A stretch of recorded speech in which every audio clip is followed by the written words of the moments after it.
You will hear a number of different recordings and you will have to answer questions on what you hear. There will be time for you to read the instructions and questions, and you will have a chance to check your work. All the recordings will be played once only. The test is in 4 sections.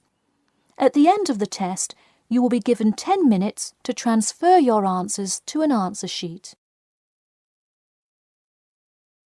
Now turn to Section 1. Section 1.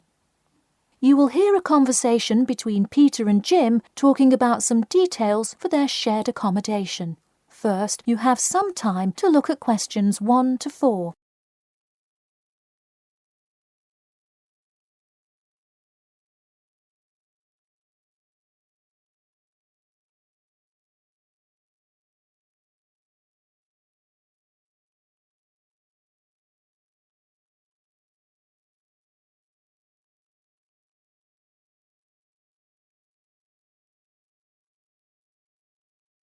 You will see that there is an example which has been done for you.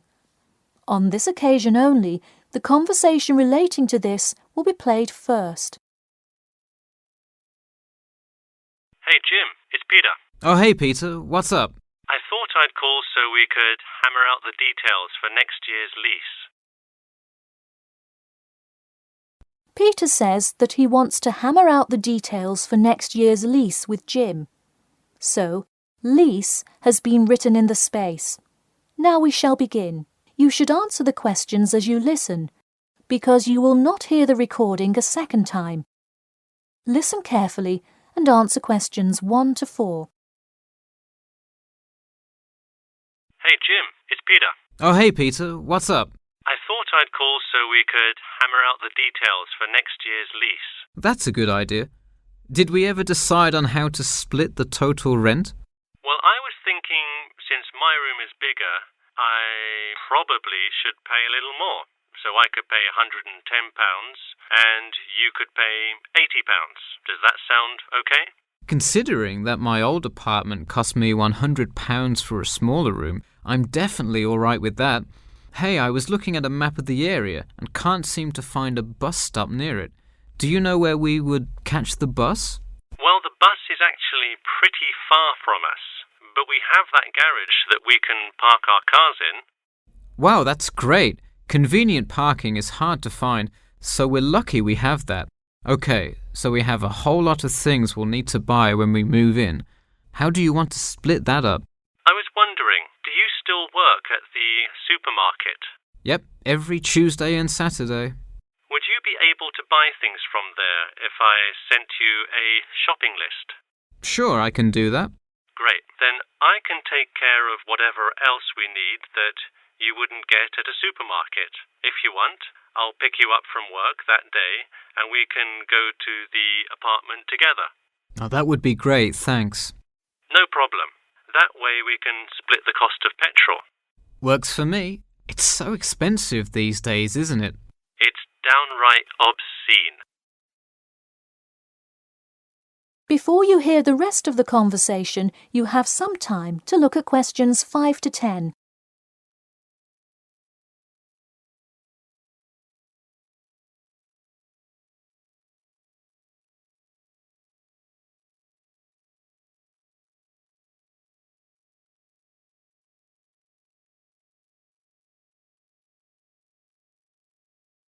Now listen and answer questions 5 to 10. So let's figure out what appliances we need. Do we have a microwave? Yes, the landlord's providing that for us.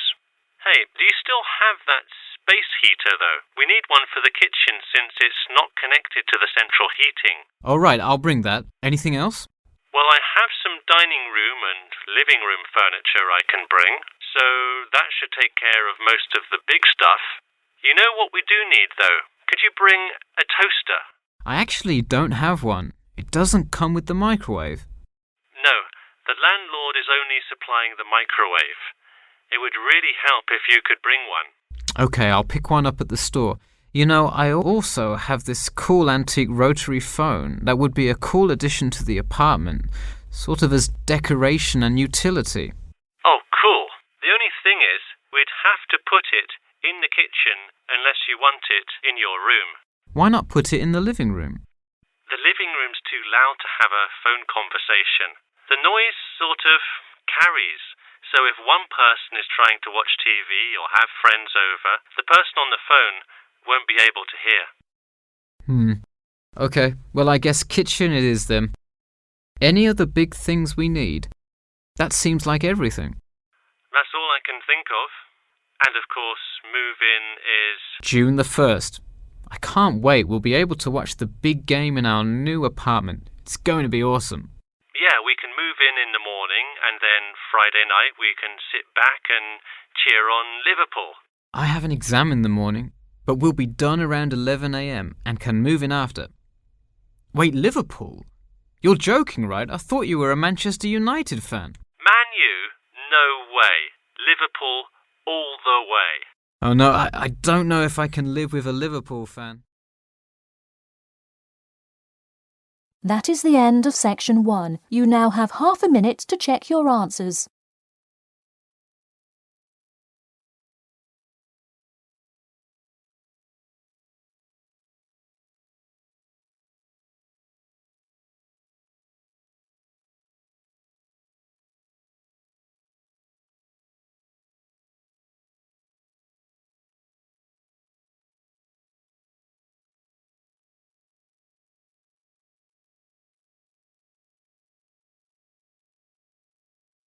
Now turn to section 2.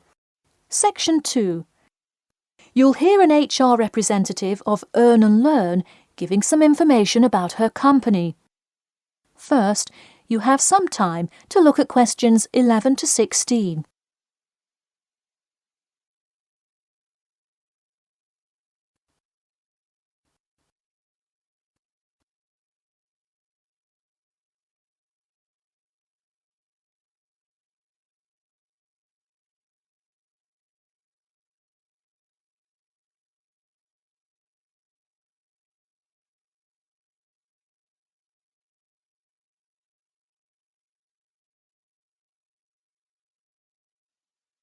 Now listen carefully and answer questions 11 to 16. Welcome to all of you. Can everybody see and hear me? Good. I'm Sarah Connor, an HR representative of Earn and Learn. I have been asked today to talk to you about our company. So, for those of you who don't know very much about the company, let me start by giving you some basic information about it. Earn and Learn started nearly 20 years ago. It is not a charity but a for-profit company that enables promising entrepreneurs to make money while travelling. During the past 10 years, it has grown rapidly and has gained great influence in most countries of the world. We have a partnership with the school and take a large number of recent graduates from the business school. So, if you are a recent graduate, I'd say you can consider applying to our company. Before your application, you might be curious about what sort of places you could go to. There are 4 main locations, but you also have the freedom to submit a different location, and if they can make the necessary arrangements, you can go.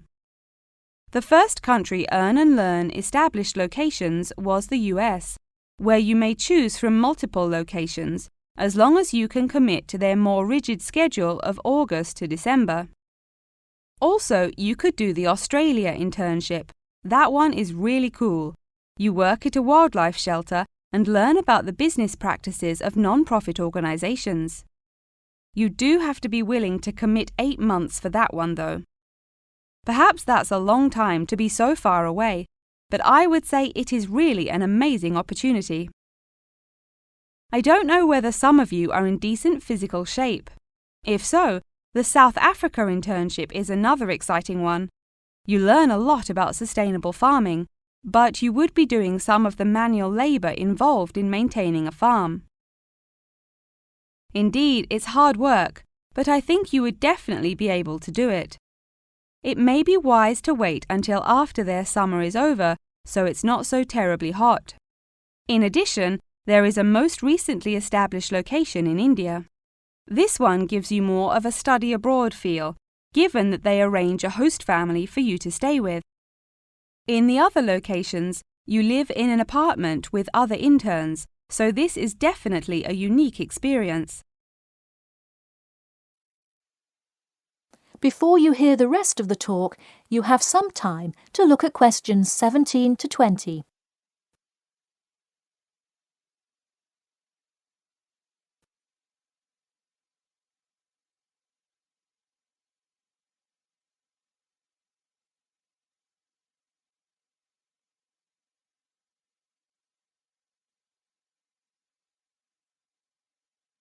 Now listen and answer questions 17 to 20.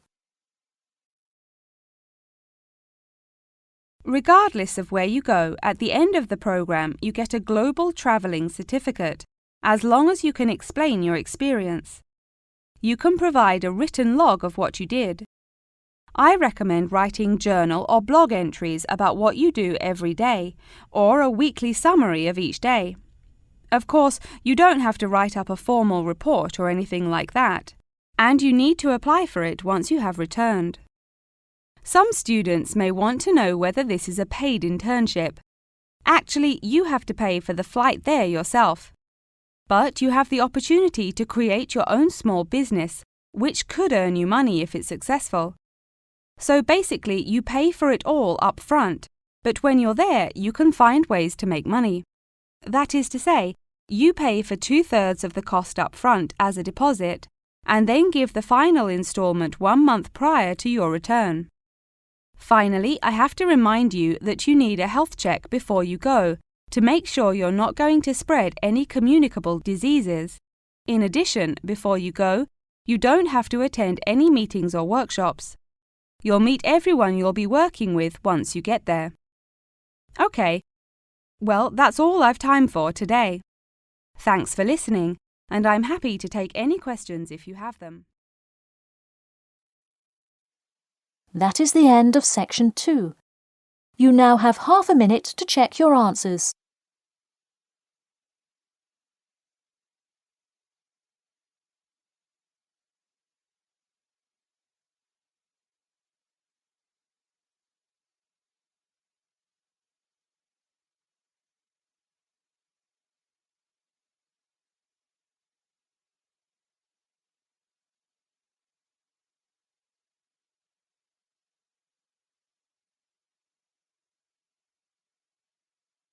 Now turn to section 3.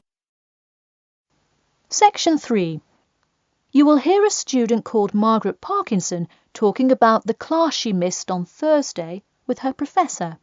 First, you have some time to look at questions 21 to 26.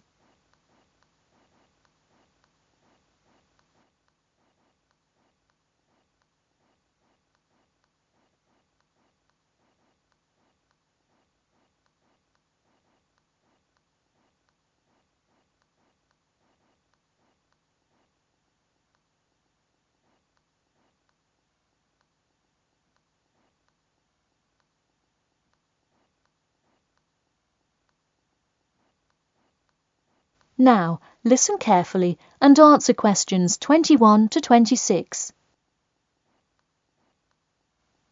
Hi, Professor Timmons? Do you have a few minutes? I was hoping to talk about what I missed on Thursday. Hello, come in. Sure, sit down. Could you tell me your name, please? Margaret, sir. Margaret Parkinson. I apologise for missing your class, but I had to go to the hospital. I'm sorry to hear that. Everything is okay now, though, I hope? Yes, thanks. Glad to hear it. So on Thursday, I outlined the research project that will account for 30% of your grade. All students will be divided into groups and will give a well-researched presentation to the class covering a specific topic relevant to student life. Oh, that sounds interesting. Can we choose just any topic that pertains to life as a student, like how to start your own student organisation? Well, though I'm sure that would be an informative presentation, I've already chosen a list of topics which I will assign. As an example, I assigned one group the topic of student loans. They're to research not just the prevalence of students who have loans to pay for their tuition, but information as to how best to manage these loans and possible scholarships that could alleviate some of the financial burden. That one sounds particularly interesting to me. Could I request that topic? I could easily find out a lot about it by stopping by the finance office on my way to class. Unfortunately, that one's already taken by another group. I have, however, assigned you to a group and given you all one of two choices. Oh, I see. What are the choices? The first is discussing smoking, trends in the number of student smokers compared with the general population, popular reasons students take up smoking, and more healthy alternatives to smoking. That one could be interesting. I'm not a smoker myself, but we'll see what my group thinks. If we did choose this topic, we would rather not put our fellow students on the spot to interview them. Where else could we gather information? How about where the cigarettes are sold? Oh, that's a great idea. I could interview the manager of a supermarket and find out the average age of people buying cigarettes, or how much they buy, that sort of thing. Precisely. Okay, I'll keep that in mind. And what was the other topic? The other topic is the practice of natural medicine. It sounds far more specific than the others, but it is more of an exercise of outlining a career path. If your group chooses this, you would cover the specifics of becoming a doctor of natural medicine, how to become licensed to practice natural medicine, what the career outlook is, etc. You could find much of the information you need on this in the careers office. Wow, that would be really helpful, not just in learning about natural medicine, but in how to approach researching any career path. That's the idea. I want groups to really think outside the box to find information on their topics. They should interview multiple sources. Okay, now I think I have the general idea. Before you hear the rest of the talk, you have some time to look at questions 27 to 30.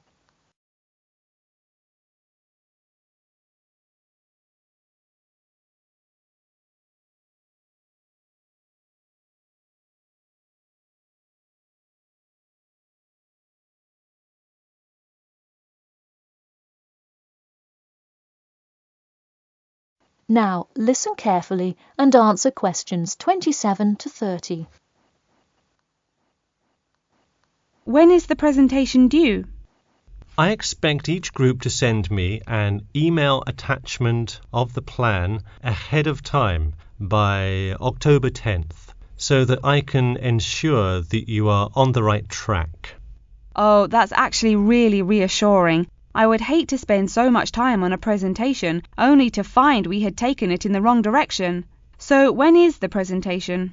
I let groups choose from the list of time slots I have between November 1st and November 5th. Okay, how about the 3rd? I'll have to check with my group, of course, but maybe we could write a tentative time? Sure, let me take a look.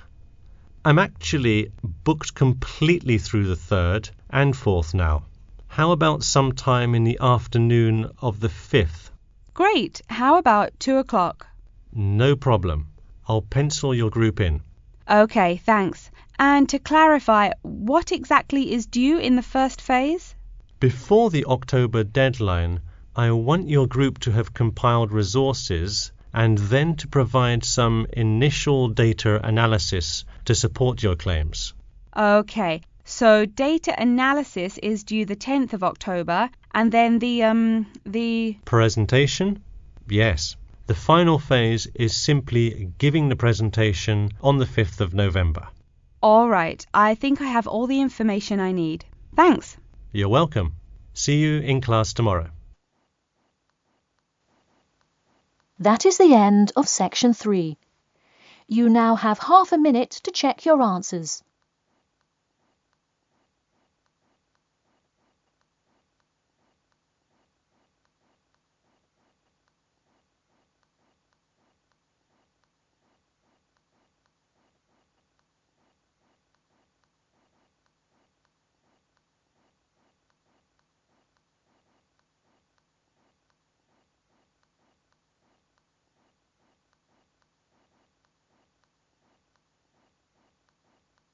now turn to Section 4.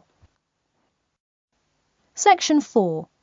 You will hear an introduction about an eco-friendly building called the Gherkin. First, you have some time to look at questions 31 to 40.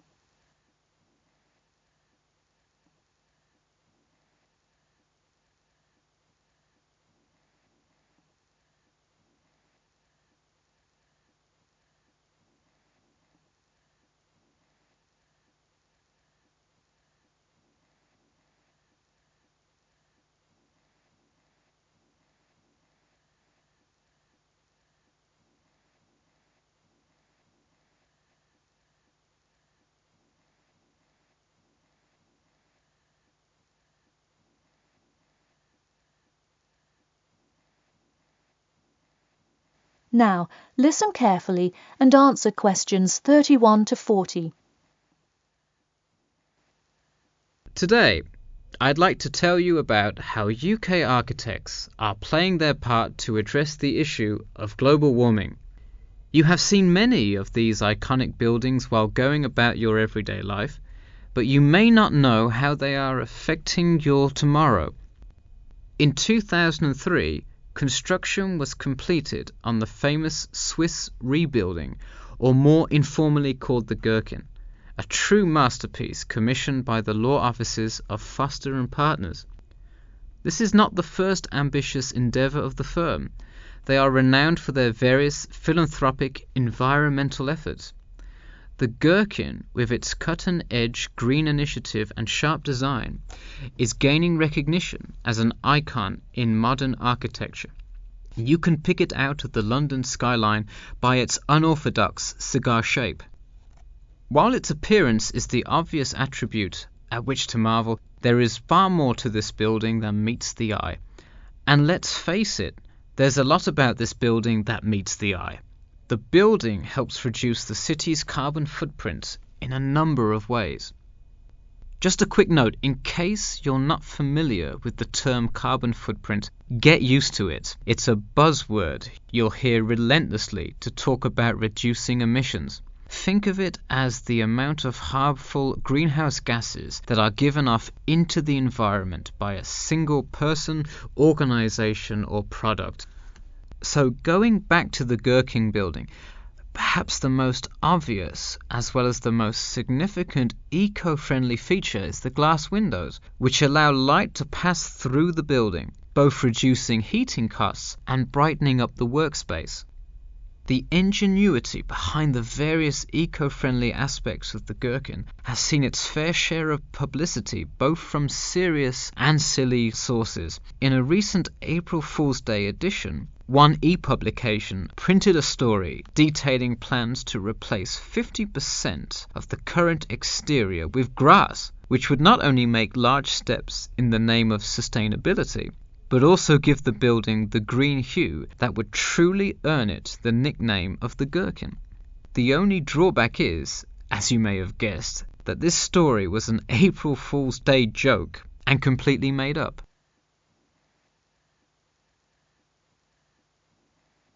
In all seriousness though, the building is setting a new standard of design that other architects and city planners just cannot ignore. The building's bold and cost-efficient design has won a number of architecture awards, including the Stirling Prize, the London Region Award, and the Empress Skyscraper Award, among others. The design comfortably accommodates a large number of offices, while keeping maintenance and operation costs down, striking a superb balance between nature and the workplace. Nature is well and good, as long as the weather is nice outside.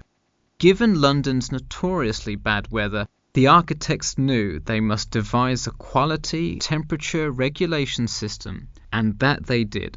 A special system designed to reduce the building's reliance on air conditioning was devised that cuts consumption in half compared to standard office buildings. There are atria that link each floor vertically to one another, forming spiraling spaces up the entire building. They serve not just as social common spaces, but also act as the building's lungs, distributing clean air from the opening panels in the facade through the entire building. The building isn't all business though. It has its fair share of fun as well. At the very top, a club room offers a picturesque entertainment spot for company functions, private parties, etc., with a breathtaking panoramic view of the city. The creation of such an innovative structure has many wondering what the future of urban planning and architecture may be. Well, if the other projects currently commissioned by Foster & Partners are any indication, the entire city constructed with similarly eco-friendly buildings is not far in the distance. The Masdar City development aims to create a desert city that produces zero waste and removes as much carbon dioxide from the atmosphere as it puts in, a huge feat in protecting our Earth. The Gherkin is a truly impressive feat, yet it is not the only one worth noting. Now to move on to another green initiative, I'll tell you about the Eden Foundation building found in Cornwall. That is the end of section 4. You now have half a minute to check your answers.